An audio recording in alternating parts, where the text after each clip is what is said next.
Salve, salve, galerinha do canal da Química, tudo certinho? Sem mais demora, já vou avisando para vocês que hoje eu vou resolver um exercício onde a gente relaciona a energia de rede e a temperatura de fusão de composto iônico. É isso mesmo. Ah, professora, mas eu não faço ideia do que é energia de rede. Calma, fica tranquilo, por quê? Porque a gente já tem um vídeo aqui onde eu mostro para vocês o que é energia de rede, como calcular.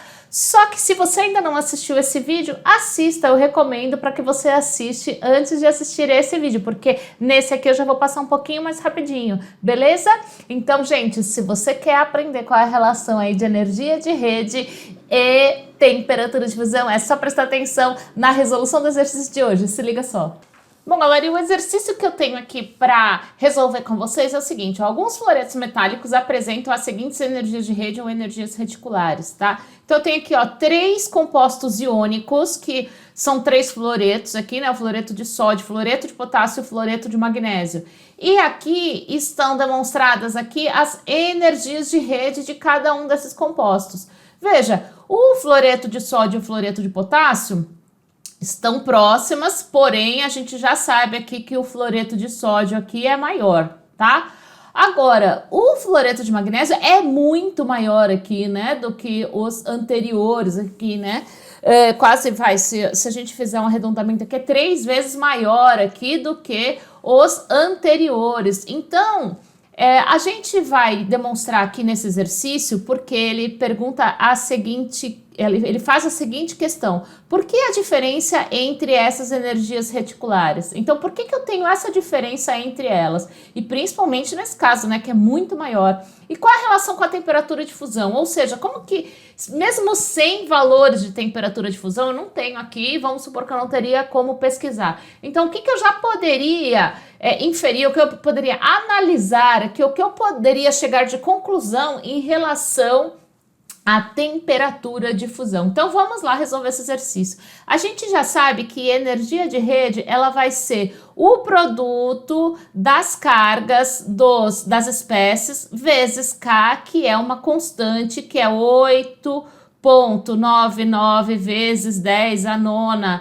e aqui é joule metros por coulomb ao quadrado. Professora, pelo amor de Deus, de onde surgiu isso? A gente tem um vídeo, gente, aqui no nosso canal que fala o que é energia de rede, como que ela está relacionada com algumas propriedades. Então, se você está viajando no que eu estou colocando aqui, assista esse vídeo primeiro, porque lá eu dou toda uma teoria ou todo um embasamento para vocês chegarem aqui nessa resolução de exercício. Combinado?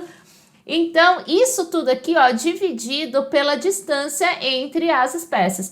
Então, veja, vamos analisar aqui, a gente já vai definir, primeiramente, por que o fluoreto de magnésio, ele é tão maior, né, possui uma energia reticular tão maior do que os fluoretos anteriores. Veja, se a gente pegar esses 2 primeiros aqui, ó, aqui eu tenho na parte de cima o produto de cargas, certo? Então vamos analisar as cargas das espécies. Se eu pegar, ó, N a mais, F menos, né, que é o primeiro composto iônico que eu tenho aí, o potássio e o flúor, essas 4 espécies são monovalentes, ou seja, possui carga 1 só aqui, né?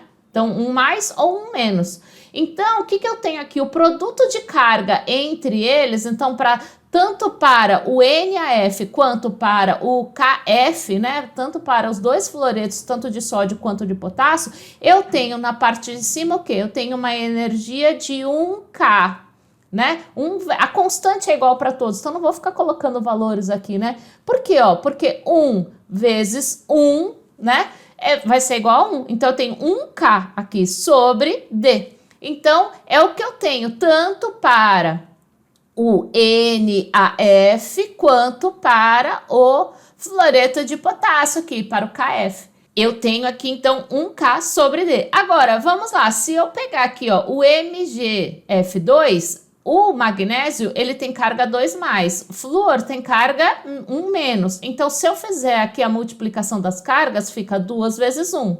Eu não levo em consideração aqui que essa carga é negativa ou positiva, tá, gente? É só o valor das cargas. Então, aqui, ó, energia reticular, 2 vezes 1, eu vou ter 2K sobre D. Se eu vou ter 2K sobre D, veja, olha, aqui que está o pulo do gato. Aqui, ó, ele vai estar multiplicando pela constante, então eu tenho 2 vezes o valor da constante. Então aqui, veja que na parte de cima eu vou ter o dobro em comparação aos demais compostos iônicos que a gente está comparando. Então é por isso que a energia, veja aqui, ó, a energia reticular do fluoreto de magnésio é tão maior, independente da distância, porque um pode ser um pouquinho maior, ai professora, mas o magnésio, ele pode ser um pouquinho menor do que o potássio, por exemplo, ok, só que aí, se na parte de cima eu já tenho o dobro, né? Então o valor já é muito mais significativo, mesmo que eu tenha uma pequena diferença na parte de baixo, né? No denominador dessa fração, ou seja, na parte de baixo aqui da fração. Então, quando eu tenho uma carga maior, ele já tem uma influência muito maior na energia de rede. Então aqui, ó, essa energia de rede do fluoreto de magnésio, como vai ser 2K sobre D, em comparação com os outros dois aqui, que vai ser 1K sobre D, como ele vai ser o dobro, é por isso que ele tem uma energia reticular tão maior. Bom, então aqui a gente já definiu por que o MgF2 ele é bem maior do que os outros fluoretos, né, do que o fluoreto de sódio e de potássio. Agora, vamos entender aqui, já que o produto de carga do fluoreto de sódio e do fluoreto de potássio, ele é igual, né, os dois são representados por 1K, então por que eu tenho essa diferença, né, de 910 e 808? Porque é o seguinte, eu tenho uma diferença de distância entre os núcleos das espécies, né? Diferença de tamanho entre as espécies. Vamos lá, aqui como a gente tem, e vamos analisar essa diferença, né? Aqui como a gente tem, gente, o NaF, o Na+, F-, aqui eu tenho o K+, F-, a espécie F-, ela tá igual, né? Para os dois. Então, se eu fosse analisar só o flúor, bom, seria igual. Então, o que está diferenciando um do outro aqui? Está diferenciando aqui o Na+ e o K+, certo? Então, eu não vou fazer a avaliação do tamanho do flúor, até porque é igual. Beleza? Ah, professora, e se o ânion, né, aí no caso fosse diferente? Aí você teria que analisar os dois. Agora, nesse caso, como eu tenho o mesmo ânion para os dois, eu só vou fazer a diferença entre o sódio e o potássio. Então, vamos lá. O que eu vou ter que, para eu saber o tamanho, a diferença de tamanho, né? Para eu ter a diferença de distância entre as espécies, eu tenho que saber o tamanho deles, né? Porque quanto maior for o tamanho, maior é a distância entre sódio e flúor, maior é a distância entre potássio e flúor. Então, o que vai diferenciar o tamanho dessas duas espécies? Muito bem. Então, se a gente for lá na tabela periódica, a gente sabe que o sódio ele possui 3 níveis. Só que o Na+, ele perde um elétron. Se ele perde um elétron, só tem um elétron lá no último nível. Então, na verdade, ele vai perder um nível energético. Ele vai ficar com 2 níveis energéticos. Ai, professora, eu não sei avaliar isso. A gente tem um vídeo em que a gente fala de como determinar o tamanho ou raio atômico ou raio iônico. Então, se você tiver dúvidas a respeito disso, assista esse vídeo antes, tá? Lá eu dou toda uma base. Então, eu não vou voltar a todo esse assunto. Mas, então, por isso que eu estou passando aqui mais rapidinho, tá? Agora, o K+, o que acontece? Ele tá lá na 4ª linha do tabela periódica. Quando ele perde esse elétron aqui, para ele virar íon, né, K+, significa que ele perdeu o elétron, significa que ele perde um nível também. Então, ele fica aqui, ó, com 3 níveis. Então, vamos imaginar o seguinte, se eu tenho o sódio, que ele possui aqui, ó, 2 níveis energéticos, e aqui o potássio, que possui 3 níveis energéticos, quem vai ter o maior tamanho? Quem tem 3 níveis energéticos, certo? Então, o raio aqui do K+, vai ser maior do que o raio do Na+.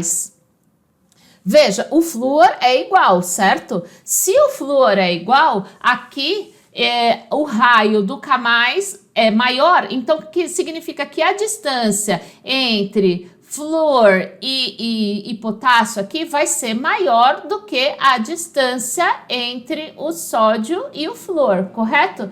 Porque o flúor aqui, ó, gente, a gente já viu que é o mesmo ânion, né? Trata-se do flúor. Então, o que vai dar diferença é que o potássio a gente já definiu que ele é maior do que o sódio. Se ele é maior do que o sódio, então a distância entre potássio e flúor é maior. Veja aqui. Para esse caso, a energia reticular aqui, ó, então se eu tiver a energia reticular do NaF, ele vai ser 1K sobre a distância entre o NaF, o sódio e o potássio. E aí, se eu tiver a energia reticular aqui, ó, do fluoreto de potássio, vai ser igual a 1K sobre a distância entre o potássio e o flúor. Se a gente sabe, gente, que essa distância aqui, ela é maior, então o que que acontece? Eu estou dividindo aqui o produto de cargas por um número maior aqui. Então, se eu estou dividindo o mesmo número, veja que em cima é 1K aqui e aqui é 1K. Só que nesse caso, lembrando que K é constante, então é o mesmo valor. Então, nesse caso aqui, eu estou dividindo por um número maior. Quando eu pego um determinado número e vou dividir por um número maior, o que que vai acontecer? Eu não sei qual é o valor, tudo bem que ele já está dando aqui em cima, o valor da energia reticular, mas eu sei que a energia reticular aqui do fluoreto de sódio, por estar dividindo por um número maior, a energia reticular vai ser menor do que a energia reticular do NaF, né? Então aqui, ó, a energia reticular dela vai ser menor. Veja que realmente é, né? Ó, se eu observar aqui, ó, a energia reticular aqui, ó, do fluoreto de potássio é 808.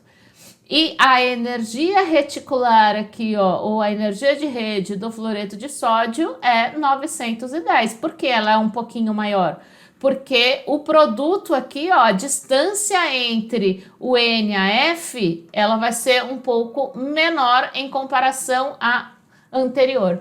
Bom, e o que a gente já pode definir em relação à temperatura, né? Porque ele pergunta aqui, ó, qual a relação com a temperatura de fusão?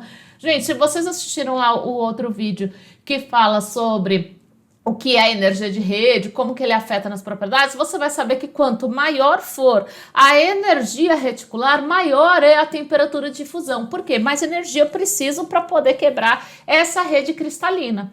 Então, veja, nesse caso, como estaria ordenada a nossa temperatura de fusão? A maior temperatura de fusão seria de quem? Do fluoreto de magnésio, né? Por quê? Porque a energia reticular aqui ela é muito maior do que os anteriores aqui, por conta do produto de carga.